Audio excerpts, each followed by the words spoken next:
ultimately made the difference today? No, we didn't finish the last 4 minutes of the game. We had some opportunities to get them stopped on defense. We could have drove the ball down and scored a touchdown, and we just didn't finish the game. And they kind of got the momentum, and so we're all disappointed. Players are very disappointed. But I told the players, look, you had an amazing season.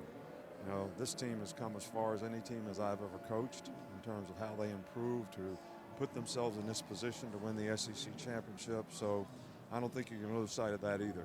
I think because of what you just mentioned, it seems like you've really loved this team. What's your favorite thing about them?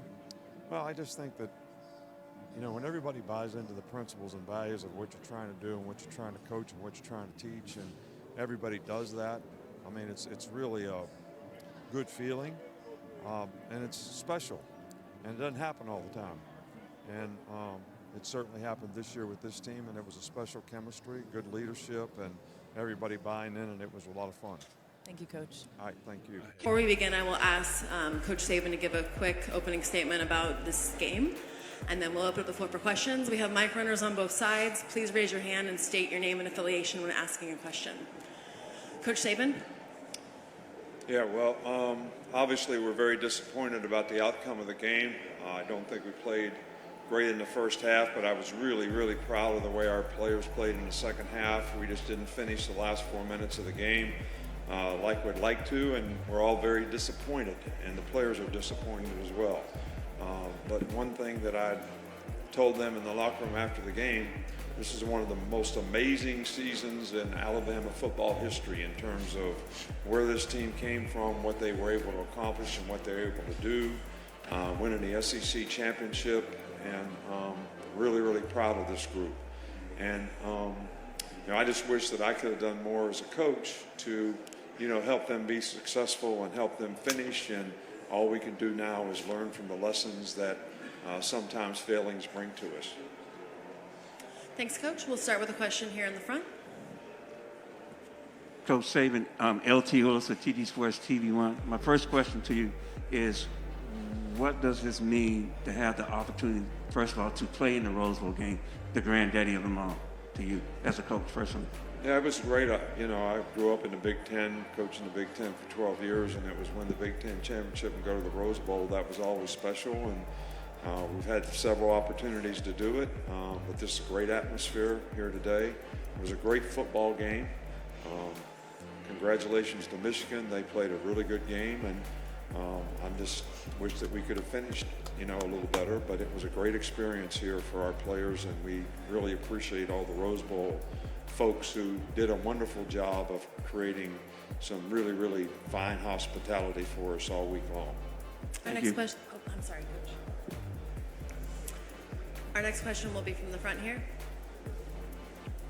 Nick, I was wondering if you could elaborate on why you said this is one of the best seasons for Alabama football, given obviously you guys have won national championships like you have. Well, I just think that, I don't look at it necessarily from winning and losing. You won the championship, you didn't win the championship. As a coach, you're always trying to get your team to improve and be the best that they can be. And I think this team probably improved from the South Florida game and the Texas game early in the season as much as any team I've ever coached.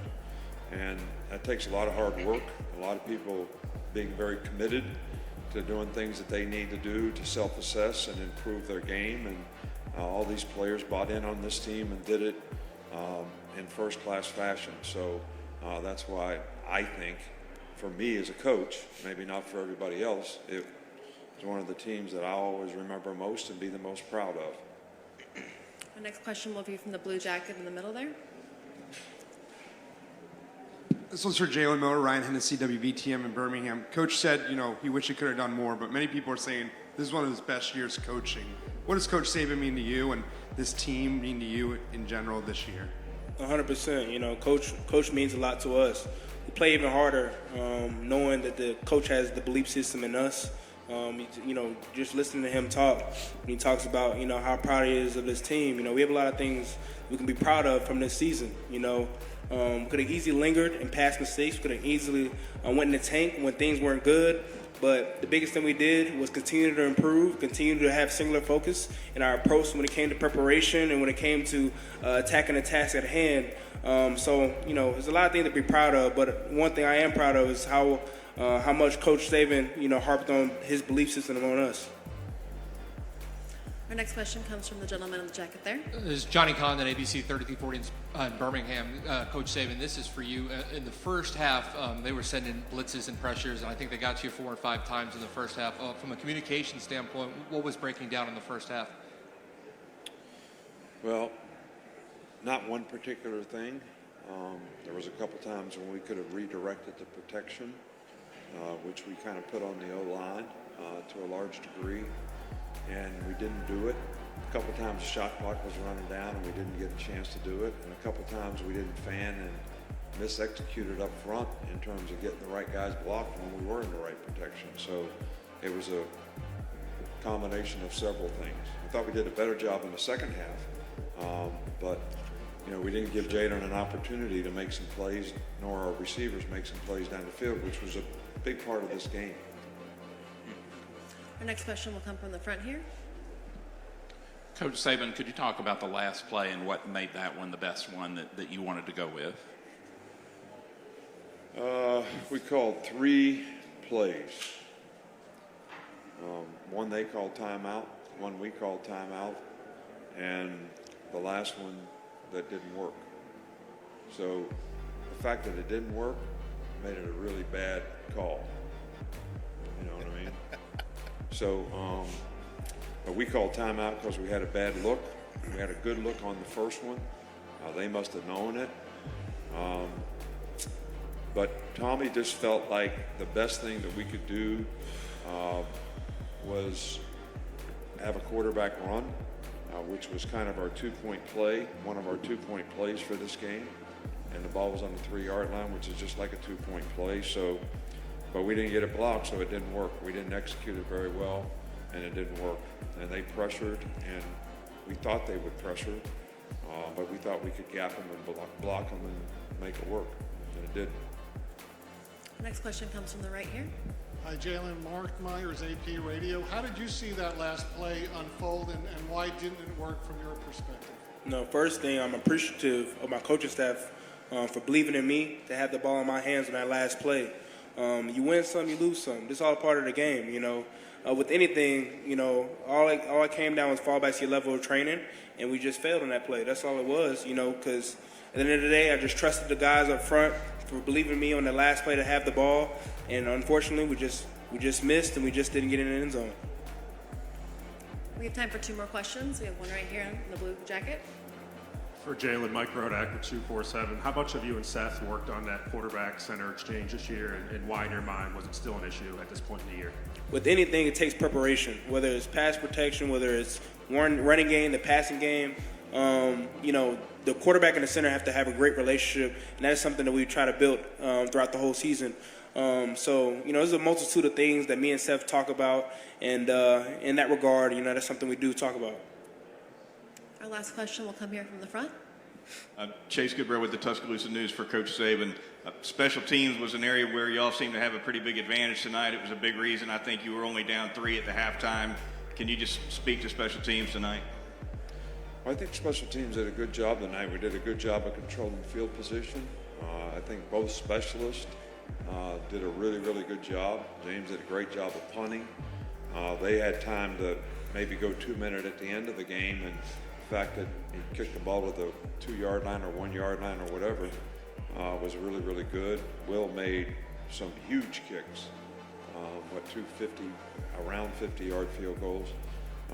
So they missed a field goal, which put us in great position to have a chance to be successful at the end of the game. But us not finishing a couple drives, and if you really analyze the game, one of the biggest things is we didn't play well enough on defense when we needed to. And the second thing is we had too many drive-stopping plays on offense. I mean, we shot ourselves in the foot. Sack is a drive-stopping play. Getting a penalty usually is a drive-stopping play. So some of those things we self-inflicted. And, I told the players after the game, I told them before the game, it's going to be about what we do, And when you look back at it, it's kind of about what we did and what we didn't do. Not taking anything away from Michigan. They played a great game. They got a good team. They're very well coached, and I wish them the best of luck in the future. But, you know, we could have done things a little better as well. And that's on me, on the coaches. It's not anybody else. Thank you, Coach. We appreciate it. All right. Thank you. Appreciate what the media has done all year long. It's great that you give a lot of positive self-gratification to a lot of players who work really, really hard and create a lot of interest in our sport. Thank you for that. As you may or may not know, I just recently dropped my 100th video. And to commemorate the moment, my kids bestowed upon me a wonderful honor. YouTube doesn't care that I have 100 garbage videos, but my kids do. So they made me this awesome gift. They made me this awesome plaque, for lack of a better phrase, to commemorate the moment. And if you would, I'm gonna put it up here. If you would, we, you know, I know a lot of you guys are busy, but if you could, please subscribe to this channel, because we want to eventually replace this with something. There's nothing better than this, but if you could, please like and subscribe to this channel. We really, really need this, please. This,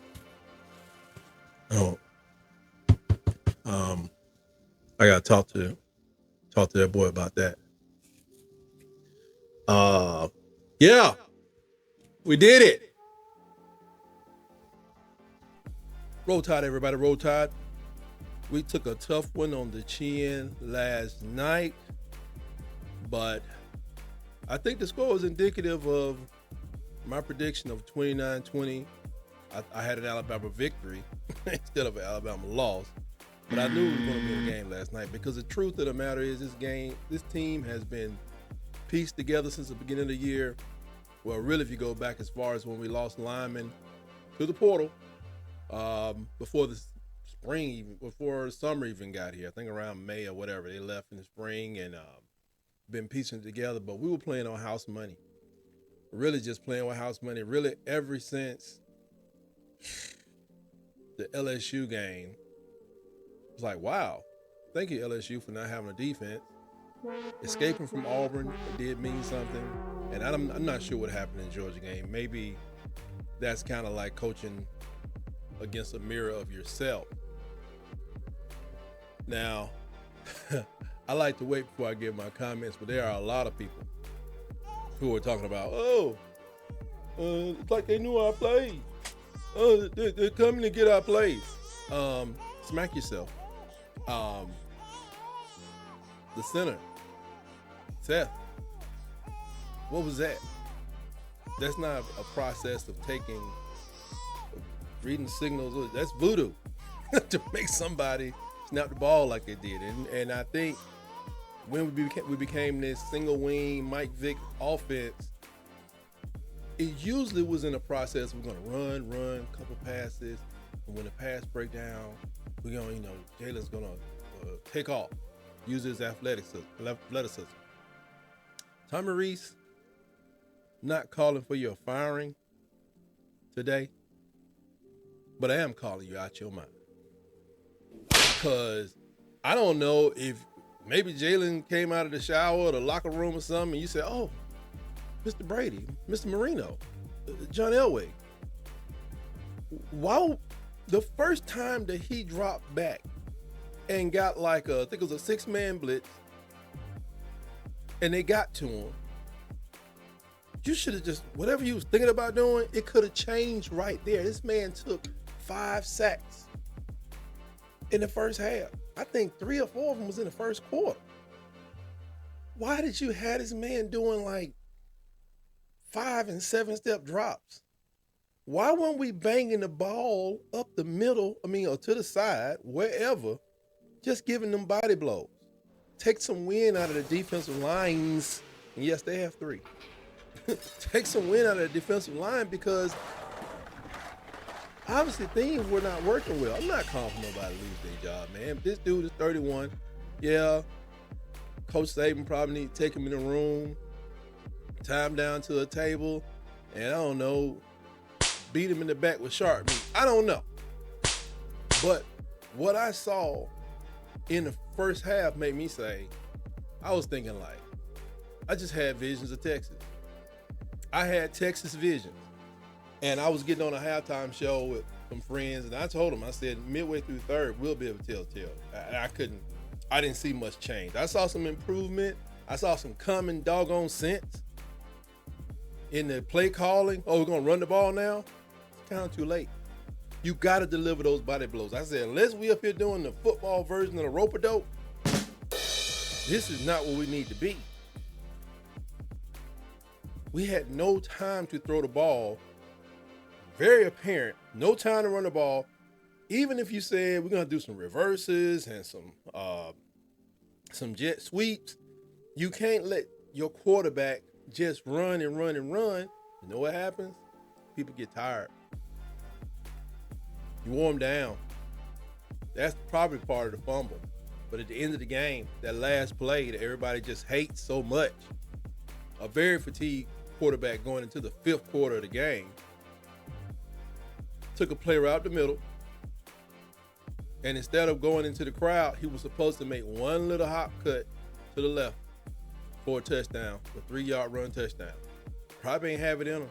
Probably the best thing he thought he could do is explode toward the goal line and replay another overtime. But it was not to be. And I knew because we were getting the ball back, what was happening to our defense? Losing their legs, getting worn down. Very much out of position. They just hit Corum a couple times in that overtime. They ran up. I cannot figure the name of the play, but it ran to the right. Corum goes straight to the line, breaks to the right. Next play, Corum goes straight to the right line, runs to the left. That was even either at the in the 4th quarter or in the overtime. It was like those plays came almost back to back. It was 2 of 3 of the last plays, either in the 4th quarter or the overtime. It was so simplistic. They just said, "Oh yeah, y'all tired? Okay, I see." Have no problem with what the defense did. They, 20 points in the regular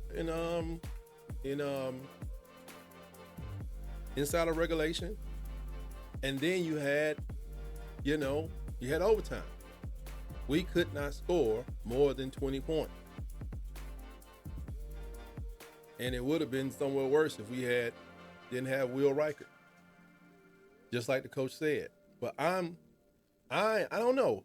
Tommy Reese, I just don't know what you was thinking. What made you think that was that? We need to go with this. We're just gonna drop. We're gonna hit him with. I heard people hit him with the pass on first down. Okay, that's fine. But once you start getting like, I ain't talking about just the normal sacks. I mean, dude got lit up on them first 2. Could not escape. Perfectly planned and executed pass rushes by Michigan. They played inside of themselves and out of their mind on defense. But what do we can't, you can't wait all the way to halftime, Tommy, to make these adjustments. Sometimes you got to say, throw that play sheet out or pull out the one from whatever game it was and go with it. And just because these guys up here are tough, somebody need to be telling them they're tougher. And that's why I remember when Miro got sacked on the first or the second time, I didn't see Coach Saban screaming over the headset. I didn't see him screaming at players, linemen. He wouldn't start talking to Mr. Wolford. Eric Wolford, come before the congregation. Sir, I'm sick of it.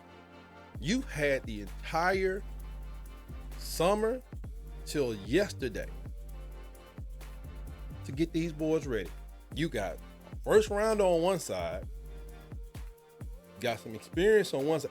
All you had to do was spend the extra time with this young man or replace him to get him ready for the biggest game of his life. And why is Seth, or whoever's calling your plays up there, why is he not able to line people up, get them ready to go? Why are we having these snap issues? Auburn, they say the man snapped, whatever. Why are we having these snap issues? What have you done to prepare him not to have that Auburn experience ever again? Apparently, not much. Now, Caden Proctor wasn't just getting beat.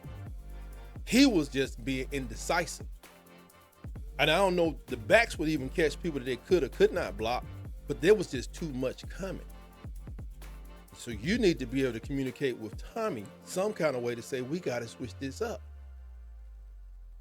And I saw nothing. But I'm going to tell you, when I saw the most breakdowns, the play calling was questionable in the first or second, but the breakdown was at the offensive line. That's where the breakdown was. And I think this Mr. Coach Wolford needs to be held accountable. This man needs to be held totally accountable for the breakdown of the offensive line during the game and its ineffectiveness to protect our quarterback is at the top of the list to me. The number, I joked, I said if Michigan if they can sack us, I give up 4 sacks if I can win the game. Then I said if Michigan can sack us 9 to 10 times, then they'll win. Well, what happened? So much pressure. It was 6 sacks. We lost 49 yards on 6 sacks. That erases your advantage. You give them half of the field. You're walking them to the end zone. And for offense, and this is why I'm not too upset at Tommy Rees. I know we were building something kind of new here, fresh. We lost a lot of linemen. A lot of people didn't have playing experience, especially, Jalen. They had like 2 or 3 penalties the other night. Very good. That line was atrocious. And right now, I'm going to just throw this right in here. I'm going to go and say my apologies to the University of Georgia. I'm going to say my apologies, not to Florida State. There was one time, I can't think of how it worked. I don't know if we lost the Iron Bowl, won the SEC championship, and didn't go, or we lost the LSU, and we ended up playing for the national championship. I thought the same thing. I thought the same thing this year. To me, I know what they was trying to cook up, and it didn't work because Texas lost, I think, anyway. I had a feeling that, you always want to be in the playoffs. You want to have a shot to win. But knowing what we saw yesterday from us, like everybody, y'all lost a good game. What we saw from us yesterday, we should have stayed up. We should have stayed at the house.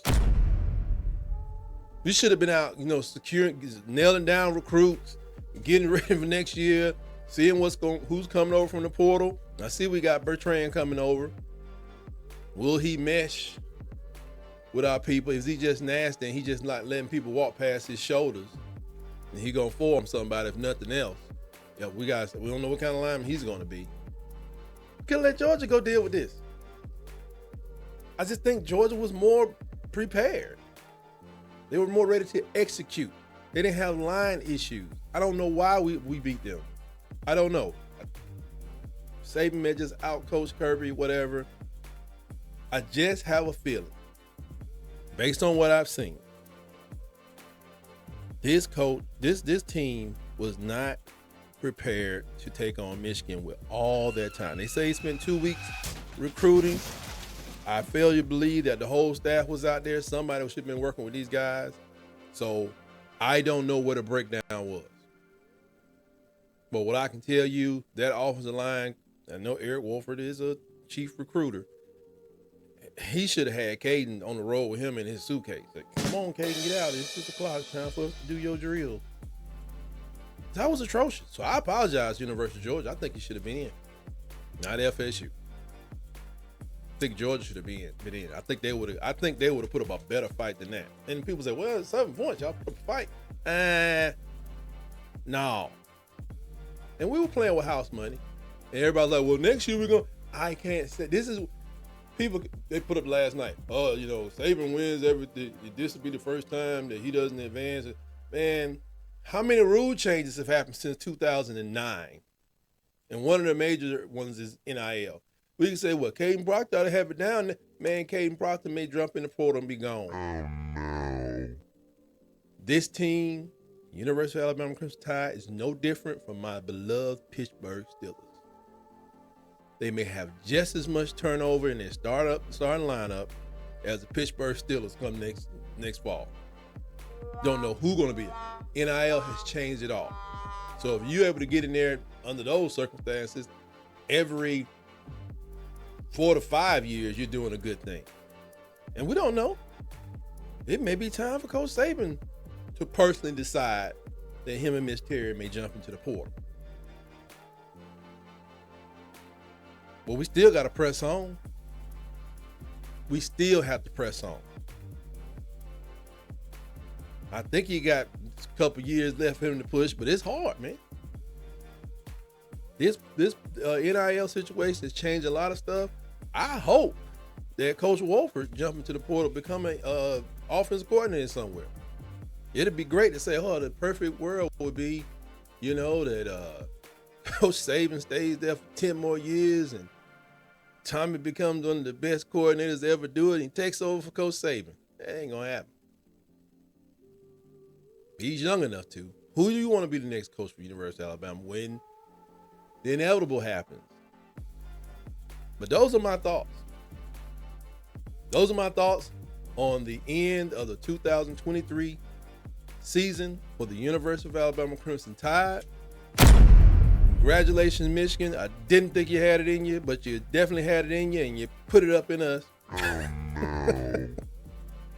And now it's time to get ready for next season. This is absolutely crazy.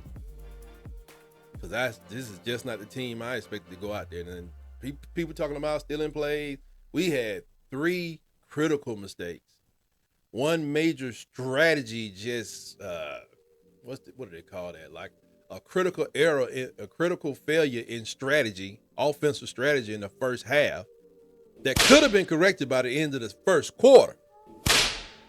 I don't know where Roy Williams was. Was he hurt? I thought he was hurt. Then he was back there catching kickoffs. I'm like, well, if somebody's hurt and you got him catching the kickoff, you must not like him. So, I don't know what happened. He was our power back. Where was my power back to go at the middle against this tough line? I appreciate how the other backs played. Jace did his thing. Where was my number 2? That is who we need. That's my battering ram. That's the person I want to just key in on a person. Every time they're in the game, as defensive lineman, I want 2 people. We about to run Roy Williams right from their chest. So they can catch him. They can catch him I want him to be the focal point. And I didn't see that. I gotta go check the stats, but I'm just blown away. But I kind of knew when we got to overtime, I was supposed to check into this post-game show. When overtime came, I stood up. I watched the rest of the game. I waited for overtime to be over because I just had that feeling. The whole game gave me that Texas feeling all over again.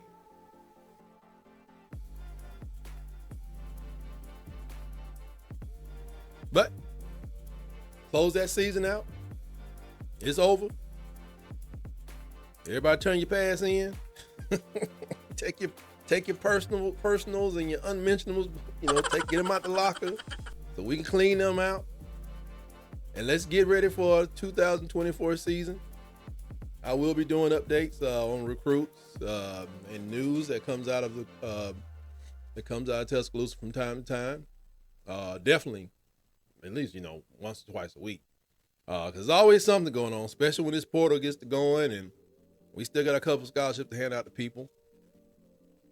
But very proud of this team. As Coach Saban said, they've done a lot this year.